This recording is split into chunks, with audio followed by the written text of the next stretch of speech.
नमस्कार, जय महाराष्ट्र। बघूया आजच्या ठळक बातम्या। जालना जिल्ह्यातील युवकाचा खून, अक्षय कुकडे पोलिसांच्या ताब्यात।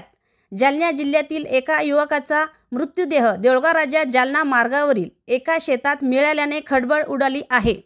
सदर युवकाचा खून झाल्याचे प्राथमिक दृश्य उघडकीस आले असून पोलिसांनी देऊळगाव येथील संशयित अक्षय कुकडे व 4 युवकांना चौकशीसाठी ताब्यात घेतले आहे। सदर युवकांच्या खुनात ताब्यात घेतलेल्या युवकाचा सहभाग आहे का याबद्दल पोलीस तपास करीत आहेत।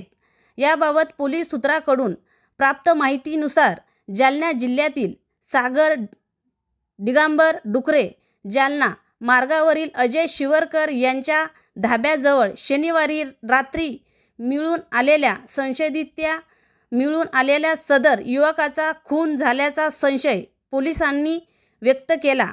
याबाबत गजानन दिगंबर डुकरे यांच्या फिर्यादीवरून पोलिसांनी खुनाचा गुन्हा नोंदवला असून 4 संशयित युवकांना ताब्यात घेतले आहे, तर अक्षय कुकडे यांनाही ताब्यात घेण्यात आले आहे।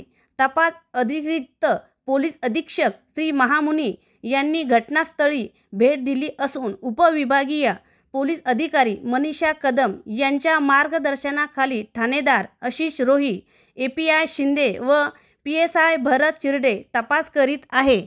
मी AP न्यूज महाराष्ट्रासाठी पूजा कायंदे।